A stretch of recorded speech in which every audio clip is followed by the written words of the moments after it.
Welcome to Lidke's YouTube channel. Like, share, and subscribe. I'm Gracelyn Mkolu. Allow me to introduce to you my guest here. Okay, thank you. My name is Lydia Chesa.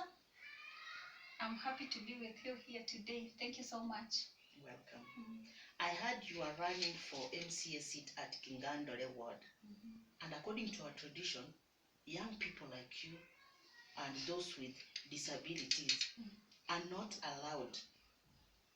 And some parents, they're like neglected. They are neglected. They neglect the disability people. Children, most children are hidden in the homes. They are not even going to school for the special. And for you here, I see you want to run for the seat. How will you manage it? Okay, that's a good question. By the way, it's true.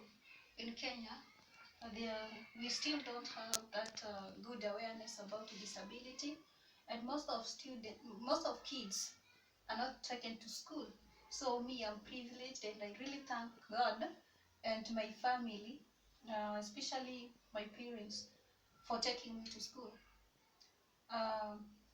When I come back to your question, there are several things that have facilitated me to vie for this seat.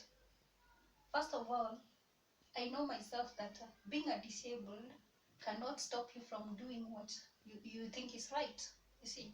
So, when I was taken to school, we had the challenge of school fees, but I tried to fight myself.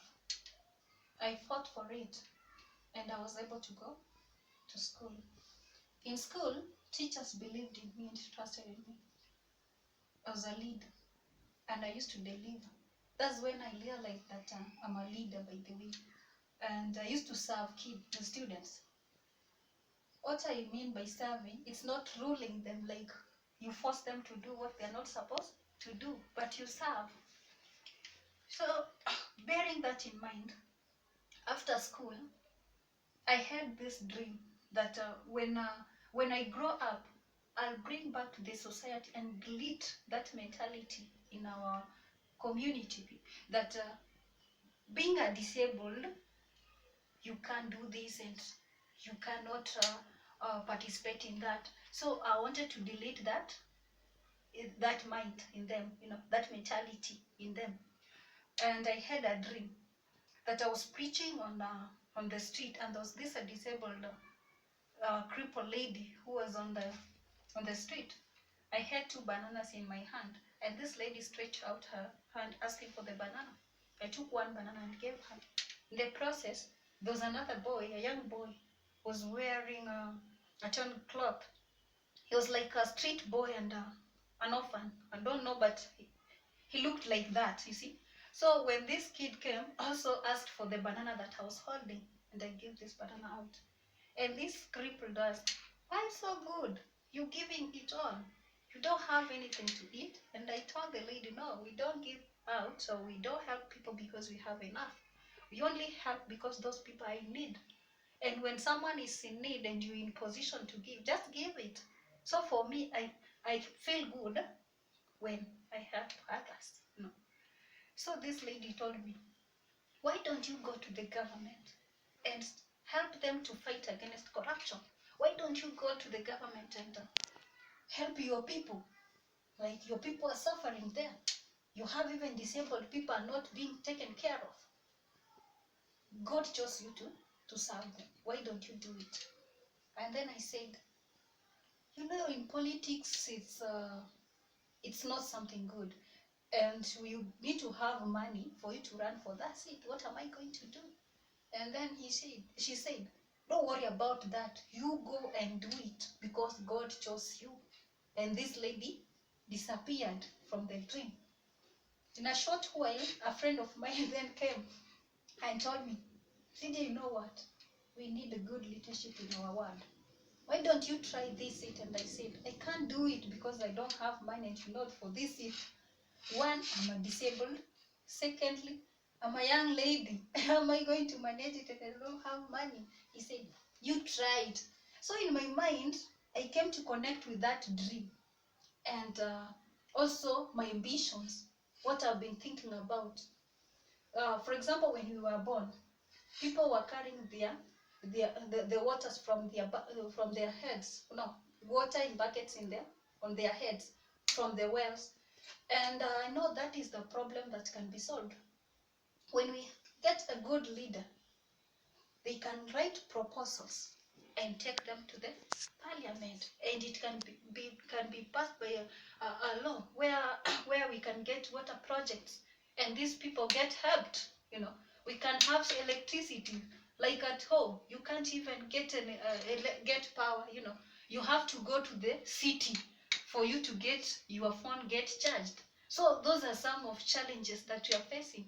Children are not taken to school because parents are living in poverty, and the government is talking about bursaries. Maybe it is there, but because we don't have good leadership, that's why that's the reason why maybe other students are not at school, other kids are left out. So those are some of things that were itching me and making me feel like I need to vie for this seat, whether I have money or not.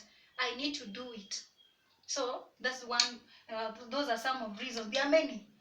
There are many. If you get time one day, come and ask me more. But because of time, I may not talk in details. But those are some. Yeah. Now for the campaign, as far as I know, you have to be stable. Sure. And people like money. Kenyans will love money. Sure. And I can see you are still young. How will you manage? Unless, because I know in this our country, unless you know rich people, sure, politicians, or you are related to the government. Sure. Or there is another scenario. Look at these young ladies. They are now, you are in social, you get yourself to these rich people so that they can do what they can have with that is in sexual intercourse, so that they can give you the money to have the money so that you can go and run for the seat. Yeah, in your case, yeah, sure. What can you tell us? Yeah, there are those challenges, but as I expressed them, there are three. I know you must know someone in government, maybe to support you, or you know someone who is rich, or you're relative to those people for you to get a support. Alternatively, you need to maybe look for those older people to have sexual intercourse with them for you to get whatever you need. But for me, I don't think if that is something that has to be in my mind for me to run for this seat. I know I don't have it. Yeah, it is true. But I'm here and I'll go out there, make people understand that all the agendas that I have, they are really bringing change to them. And I'm here, by the way, asking anybody who is willing, even viewers, if you're willing and you believe and trust in me that I can deliver if I'm held hand or if I'm given a support, please, you are invited to inbox me, and I'll be able to prove to you that I can do it. So I know I'm going through my agendas and talking to people, well-wishers, anybody who is willing. Yeah, let them help me. That is all I can say for now. Thank you, Lydia, for the talk we have. Bye, viewers.